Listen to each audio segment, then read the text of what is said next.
Alors, dans cette vidéo, je vous corrige la question 6 de l'examen sur les fonctions, l'examen du chapitre 2. Ce que vous allez faire dans un premier temps, c'est relire l'énoncé et puis vous réappuierez sur lecture ensuite.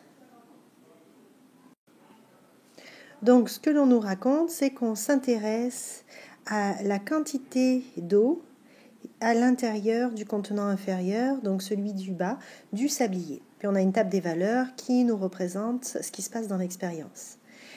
Ici, pour bien comprendre ce dont on parle, à 70 secondes, il y a 21 millilitres d'eau dans le bas du sablier. La première question qu'on vous demande, c'est quoi le taux de variation et qu'est-ce qu'il représente dans la situation.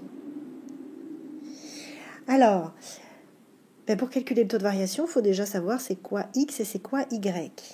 Ici, la phrase que l'on peut faire, c'est plus le temps passe, plus la quantité d'eau augmente. Donc, le temps, c'est la variable indépendante, c'est représenté par la variable x. Et la quantité d'eau dépend du temps qui passe, donc la quantité d'eau, c'est y. Donc, je peux prendre n'importe quel couple de points dans ma table des valeurs pour calculer le taux de variation. Alors, je l'ai choisi. Je vais prendre celui-là, ça sera mon x1 et lui mon y1. Puis, je vais prendre lui comme x2 et lui comme y2. Puis, je fais calculer mon taux de variation. Alors, j'ai utilisé un petit code de couleur pour être sûr de ne pas me mélanger entre les x et les y. Et j'ai trouvé comme réponse 0,3.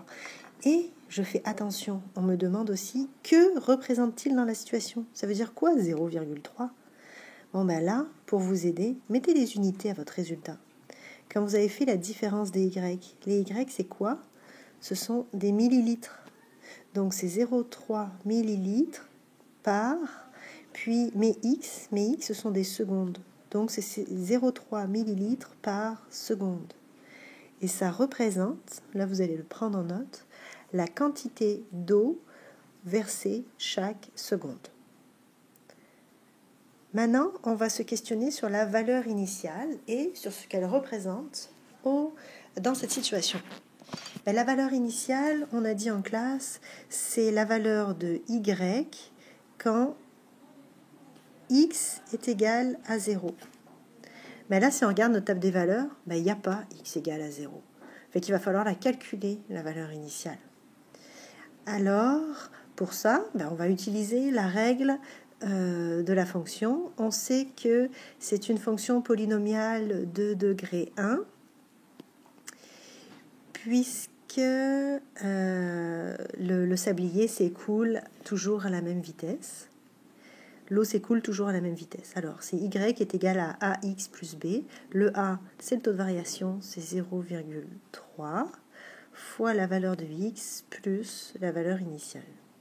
Bon, pour trouver notre valeur initiale b, on a juste à choisir dans la table des valeurs n'importe quel couple de coordonnées. On va prendre son x et son y et le remplacer dans la règle.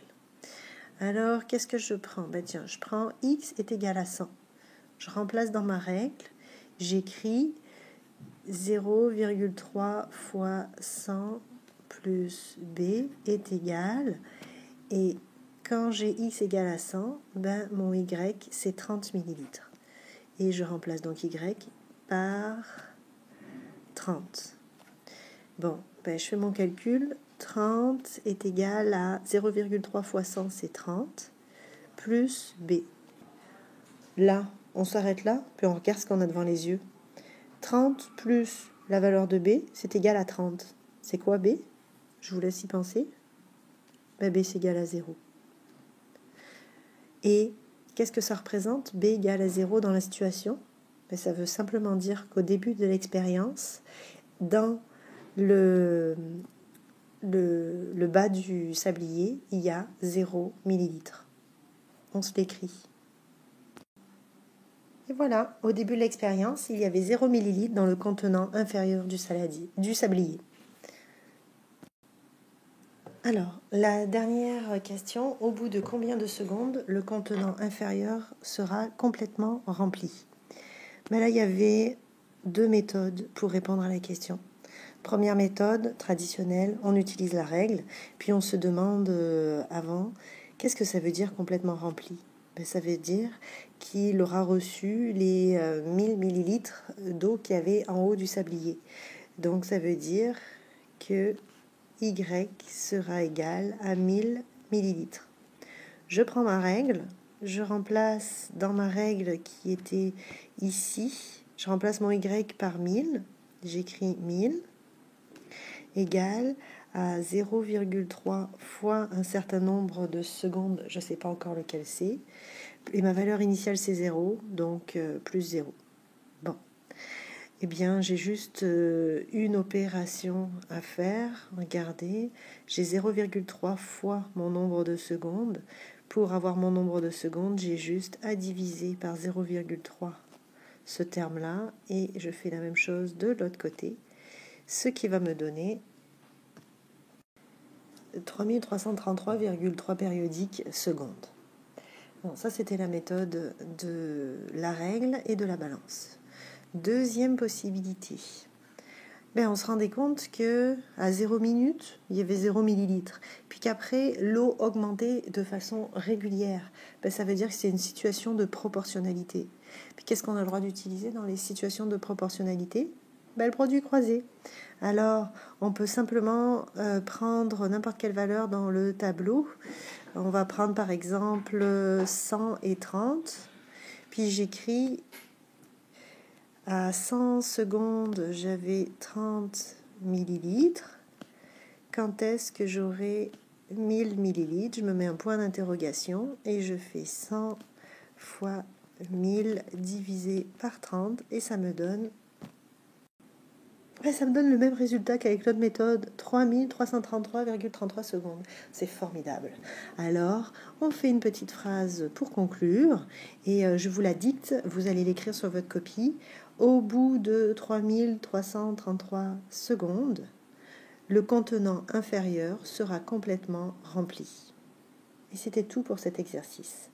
Dans la suite de la vidéo, je corrige le bonus.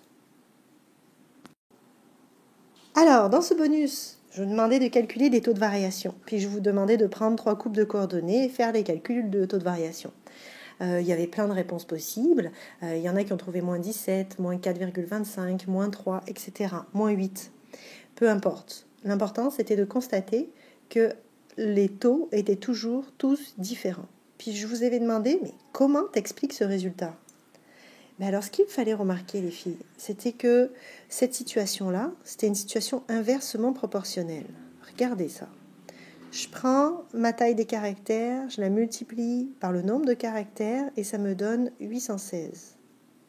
Je fais la même chose si ma taille de caractères, c'est 8 points, puis que j'en ai 102, je multiplie les deux, 816. Oh, incroyable, une fonction de variation inverse. Bon. Ça veut dire quoi, ça, une fonction de variation inverse? Ça se traduit comment sur un graphique? Ça nous donne une courbe comme ceci qui décroît sans jamais toucher les axes des X et des Y. Bon, regardez, ici là, quand je prends des points, est-ce que vous trouvez que les valeurs de Y diminuent de façon régulière? Non. Si les valeurs de Y diminuaient de façon régulière, on aurait une droite, on n'aurait pas une courbe. C'est pour ça que les taux de variation ne sont pas les mêmes, parce que dans les fonctions polynomiales de degré 1, vous pouvez prendre n'importe quelle courbe de points, vous trouverez toujours le même taux de variation, parce que les Y diminueraient de façon régulière par rapport au X, ce qui n'est pas le cas dans une fonction de variation inverse. Et c'est tout.